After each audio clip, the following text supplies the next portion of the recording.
listening to the Grumpy Old Men on a Saturday morning, and as we say, often you can contribute to the show if you like. 07790 385 385. That's 07790 385 385. Do you know that we all feel better if we get on with our workmates instead of having to deal with the dreaded office politics? I'm quite sure. Is that common sense? Well, I don't know really, because the thing is, if we all got on well together on a Saturday morning, then we wouldn't have a show, would we? Of course we would. Don't argue with me. I will. But work performance is also boosted if staff have people they know and like on their team. Well, this is it, you see, because you know me and you like me, don't you? So there you are, you see. Who? No, you don't. Oh, well, there you go, you see, that's it. But when a goal is coming put up with him, don't with the rest of who is this grumpy old man sitting opposite me? People who are not friends may be more likely to be constructively disagree, talk about the pros and cons of a proposed solution, and be less likely to go along with the crowd. So really, we're a mixed bunch here, aren't we? And we're not. I don't know really.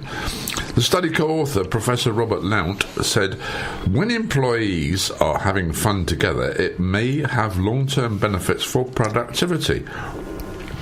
The study leader, Shungu Chung, said friends can coordinate tasks more effectively. They know each other's strengths and weaknesses. The findings are published online in the Personality and Social Psychology Bulletin. There are difficulties. I mean, I think it's good to have a really positive working environment with people that get on well together. That's great.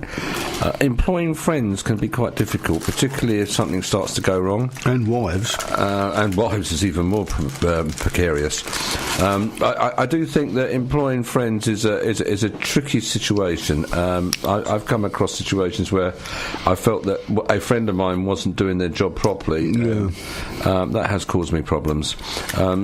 But I currently work in a place where we all have a lot of fun together. There's a trouble with partnerships as well, isn't it? Sometimes you before you go into business, things work out, and then as soon as you start going into business, you have big fallouts. Well, it's nest building. While you're building the nest, while a company's in its growth period, people do tend to get on together because you've got a common objective. When a company becomes successful and there's money involved and the division of that money, then people perhaps become less friendly to each other. I have seen this on a number of occasions, both in companies I've worked with and other people's organisations, where you end up with a rift between the major directors. Happens a lot. Oh, indeed it does, yeah. But you can't beat a good day at work. When you wake up in the morning, you think, I'm going to go to work and it's going to be a fun day. Let's talk about this school, though. A £15,000 a year school was criticised for allowing boys to sleep in a girls' boarding house if they are questioning their gender identity. Male pupils at Gordon's School in Woking, Surrey, will be allowed to wear skirts and be known by gender-neutral pronouns such as Z if they are exploring their gender. Children at the school will also be allowed to use gender-neutral toilets. Rob Pavis, the deputy head of the school, which was 240 boarders aged from 11 to 18, revealed one boy had already been allowed to wear light makeup and a prom dress, while another was addressed by a female name. Now, that's all very well, and we've talked in depth about the gay gender benders and fenders and menders and all the rest of it. But, you know, little boys who testosterone, yes, fueled, you know, I mean, heavens above, and they're clever little sausages. So all they've got to do is they've got a girlfriend who's in the thing, and they just go along to the teacher and they say, you know, oh, I'm not a male anymore, I'm a female, and the teacher say, well, that's quite all right, you know, you go to sleep in the female dormitory. So off they go and sleep in the female dormitory. I mean, that's tantamount to allowing sexual freedom amongst the teenage children. How old are these kids? Well, 11 to 18. Well, by the time they get to 18, it's none of our business. At the age of 11, I suspect that there's but the 16, degree of 17, parental guidance. Are they short of students or something, and they're on an advertising campaign which they want to not pay for? Well, it could be, but I mean, I just think I tell you what, I do think it's very difficult and challenging for people particularly people of our age, dare I say, where we've been inundated all our lives with gender stereotypes. And the idea, I mean, it's the sort of Billy Elliot story, isn't it? Really, where people expect certain attributes because of a particular gender. I think the fact that there's a more fluid approach happening is great, but I think an 11-year-old boy staying in the female dorm, stretching the point. I think it might be pushing the point a little bit. Yeah, I've got this dubiousness about Gok. Gok, this fashion guru, but I don't think he's gay at all. I think he just uses it as an excuse to touch up women, because he does, doesn't he? Have you noticed him? How he fondles them all the time, and he gets away with it because he's gay. He is a homosexual. Well, how do you know? He told me. Oh, did he? Yes. Why would he tell you? Well, because he emailed me. Oh, right. I watched him last week, actually, on the James Martin show, the cookery show, and he was on there. And I did wonder about James Martin, to be honest. No, he's single. He's another. He's clever. He's another Cliff Richard. Yeah, I mean, that's just exactly right. He's clever. He wants to keep his money. There's one thing. Yeah, I don't think I'm ever going to get married again. No, not at all. Wish I'd never got married in the first place either, but there you go. It's another story. You've seen this about don't fly on American Airlines. The NACCP warns African Americans. There's been an awful lot. This is going around the world, this story. This is from the Los Angeles Times and also from Reuters. National Association for the Advancement of Coloured People, NAACP. It's a civil rights organisation in the United States formed in 1909 as a biracial organisation to advance justice for African Americans. American Airlines have had several cases against them. Of one such was a black woman was moved from first class, despite having a first class ticket, to make way for a white passenger. And this is happening quite a lot, apparently, with American Airlines.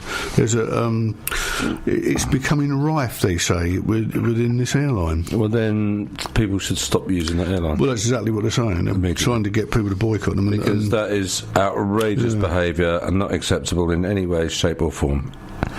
There's just no excuse. No, indeed not. Nor is there any excuse here for the fact that parents in Scotland could face criminal prosecution if they smack their children. So the Scottish government announced. Oh, it's crazy. Ministers have said they will ensure that a bill brought forward by the Green MSP John Finney becomes law. The legislation will remove the defence of justifiable assault in Scots law, which allows physical punishment to be used to admonish a child. If the move is adopted, Scotland would become the first part of the UK to introduce such a ban. There is currently no such ban on smacking in England, Wales and Northern Ireland. And yesterday, a Holyrood spokesman said, "We will ensure the proposals become law. We believe physical punishment can have negative effects on children, which can last longer after the physical pain has died away." Totally disagree. Totally agree. Totally disagree. Absolutely. Right, so I'm in a 2-to-1 situation here. Yes, you just... I believe that hitting children is a violent act which is not acceptable under any circumstances. Disagree. I totally agree with that. I totally agree with that statement. If it's violent, yeah. Hitting children, yes, but giving children a smack across the legs or across the face or across the knuckles. What about the face? It's absolutely unnecessary, and it's only because people aren't intelligent enough to discipline their children properly.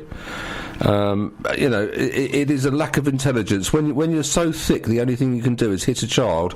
I'm sorry, it's not acceptable, and I think the Scottish people and we're not talking about hitting. We're talking about smacking. Hitting is another act entirely. I think. Really, difference between a hit and a smack. What's the difference? A slight slap is different to a hit or a punch or whatever. I do not think that in any circumstances hitting a child is acceptable.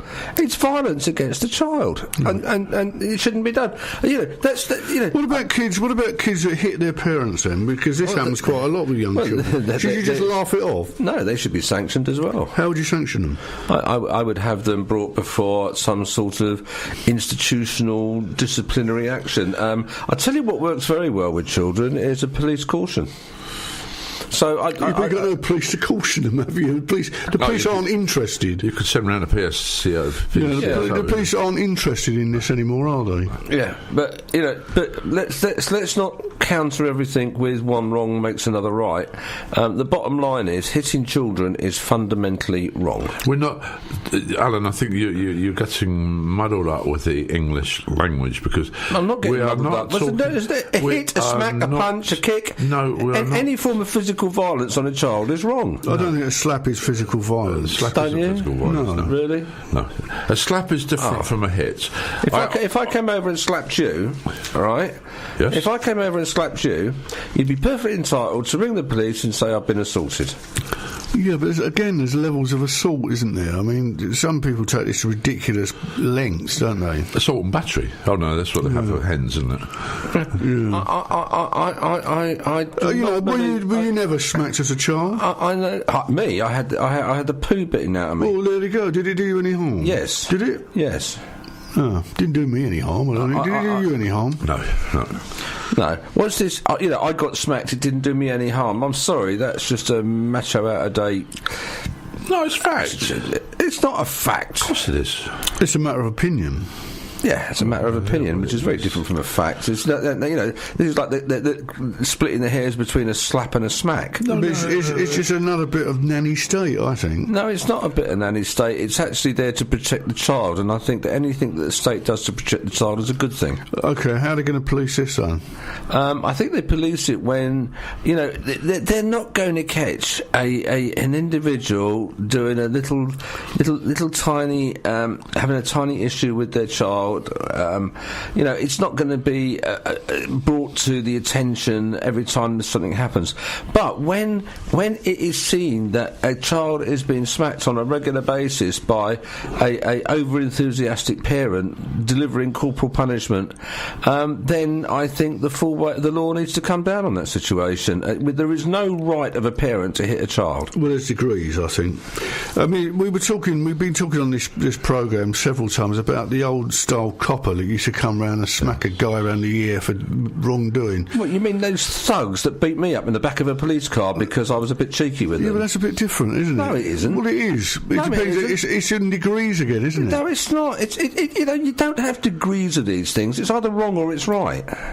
It's not a grey area. Hitting children is wrong. Policemen hitting people is wrong.